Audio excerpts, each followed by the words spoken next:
রসে টইটুম্বুর নরম তুলতুলে গ্রাম বাংলার প্রাচীন দুধসারস পিঠা মাত্র 5টি উপকরণে। পৃথিবীর সবচেয়ে সহজ ও মজাদার পিঠাগুলোর মধ্যে একটি এই দুধসারস পিঠা। বিশ্বাস করুন, আপনি যখন পিঠাটা মুখে দিবেন জাস্ট তুলার মতো মিলিয়ে যাবে। এটা এতটাই স্মুথ ও ক্রিমি। আসসালামু আলাইকুম everyone, I am chef Ishika. Welcome back to iFood channel. দুধসারস পিঠা বানানোর জন্য আমি প্রথমে একটি মিক্সিং বোলে দিয়ে দিলাম 300 গ্রাম সুজি, 100 গ্রাম চিনি, 100 গ্রাম গুঁড়া দুধ আর হাফ চা চামচ লবণ। এবার এই শুকনো উপকরণগুলোকে একসাথে খুব ভালোভাবে মিশিয়ে নিব। আপনারা ইচ্ছে করলে এখানে গুঁড়া দুধের পরিমাণটা একটু কমিয়েও ব্যবহার করতে পারবেন। এবার দিয়ে দিলাম 2 টেবিল চামচ ময়দা আর হাফ চা চামচ বেকিং পাউডার। এবার ময়দা আর বেকিং পাউডারটাকেও শুকনো উপকরণগুলোর সাথে খুব ভালোভাবে মিশিয়ে নিব। যারা আমার ভিডিও আগে থেকেই দেখেন তারা ভালো করেই জানেন আমি মিষ্টি খুবই কম খেতে পছন্দ করি, তাই আমি পিঠাটা তৈরিতে মিষ্টির পরিমাণ খুবই কম ব্যবহার করেছি। আপনারা ইচ্ছে করলে বাড়িয়ে নেবেন। এবার দিয়ে দিলাম 1 কাপ পানি। এবার উইক্সের সাহায্যে সবকিছু একসাথে খুব ভালোভাবে মিশিয়ে একটি ব্যাটার তৈরি করে নিব। আমি পিঠাটা তৈরি করতে কাঁচা সুজিটাই ব্যবহার করেছি, ভেজে নেইনি। এবার পিঠাতে দিয়ে দিচ্ছি 2টি ডিম। এবার ডিম দুটিকেও পিঠার ব্যাটারের সাথে খুব ভালোভাবে মিক্স করে নিব। ডিমটা অপশনাল, চাইলে স্কিপ করতে পারেন। যারা ডিম খান না তারা এই পিঠাতে ডিমের পরিবর্তে 1/4 কাপ টক দইও ব্যবহার করতে পারবেন। সবকিছু মিশিয়ে নেওয়ার পর পিঠার ডোয়ের কনসিস্টেন্সিটা ঠিক এমন হবে, না খুব বেশি ঘন না খুব বেশি পাতলা। আমার দুধসারস পিঠার ব্যাটারটি তৈরি করতে 1 কাপ পানিই লেগেছে। যেহেতু সব সুজির শোষণ ক্ষমতা একরকম থাকে না, তাই আপনাদের ক্ষেত্রে পানির পরিমাণটা একটু কম বা বেশিও লাগতে পারে।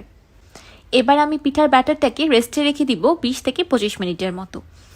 এতে করে এই ব্যাটারে যে সুজিটা ব্যবহার করা হয়েছে সেটা খুব ভালোভাবে ফুলে যাবে আর একটা পারফেক্ট কনসিস্টেন্সি চলে আসবে।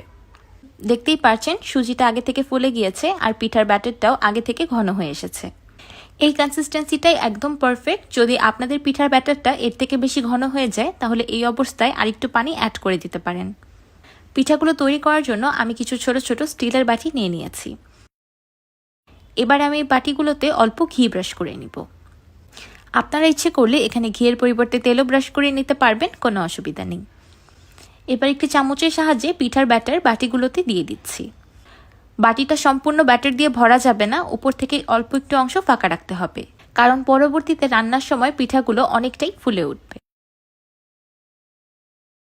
সবগুলো বাটিতে ব্যাটার দেওয়া হয়ে গিয়েছে। এবার পিঠাগুলোকে স্টিম করার পালা। পিঠাগুলোকে স্টিম করার জন্য আমি একটি পাত্রে পরিমাণ মতো পানি দিয়ে ফুটিয়ে নিয়েছি। পানিটা ফুটে যাওয়ার পর চুলার আঁচটা কমিয়ে সিমারিং পর্যায়ে নিয়ে এসেছি। পাতিলের উপর বসিয়ে দিয়েছি একটি ছিদ্রযুক্ত স্ট্রেনার। এবার স্ট্রেনারের উপর পিঠার বাটিগুলো বসিয়ে দিব। এবার একটি ঢাকনার সাহায্যে স্ট্রেনারের মুখটাকে বন্ধ করে পিঠাগুলোকে স্টিম করে নিব 20 থেকে 25 মিনিটের মতো। 25 মিনিট পর ফিরে এলাম। একটি ব্যাম্বু স্টিকের সাহায্যে পিঠার ঠিক মাঝখানে চেক করে নিচ্ছি যে সম্পূর্ণ হয়েছে কিনা। ব্যাম্বু স্টিকটা একদম ক্লিন এসেছে, তার মানে পিঠাগুলো পারফেক্টলি স্টিমড। এবার চুলা থেকে নামিয়ে নেব। আমি এই পিঠাগুলোকে গরম থাকা অবস্থায় ডিমোল্ড করে নিচ্ছি। এই দুধসারস পিঠাগুলো কিন্তু আপনারা ইচ্ছে করলে এই পর্যায়েও খেয়ে নিতে পারবেন। যেহেতু পিঠা তৈরিতে চিনি দেওয়া হয়েছিল তাই খেতে মিষ্টিও লাগবে। তাছাড়া খেজুরের ঝোলা গুঁড়ে ডিপ করেও কিন্তু খেতে অসম্ভব মজাদার লাগবে। দেখতেই পাচ্ছেন কত নরম তুলতুলে স্পঞ্জি পিঠা হয়েছে। এবার দুধসারস পিঠাগুলোকে দুধে ভিজানোর পালা। সেই জন্য একটি প্যানে দিয়ে দিলাম 1/4 কাপ চিনি। এবার চুলার মিডিয়াম টু হাই হিটে চিনিটাকে ক্যারামেল করে নিব।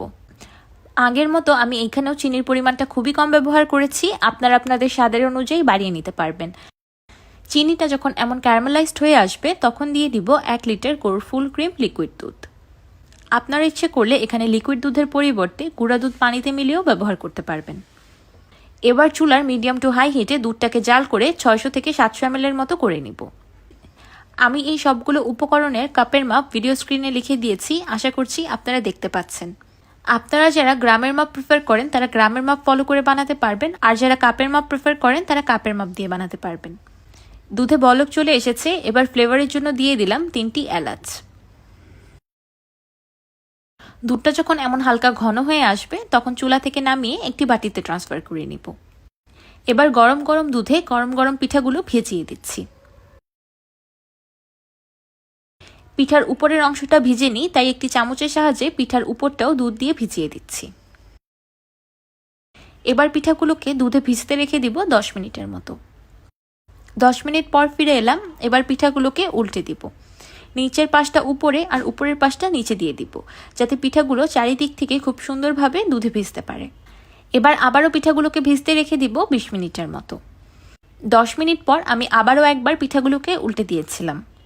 তো তৈরি হয়ে গেল রসি টইটুম্বুর নরম তুলতুলে ও স্পঞ্জি দুধ সারস পিঠা।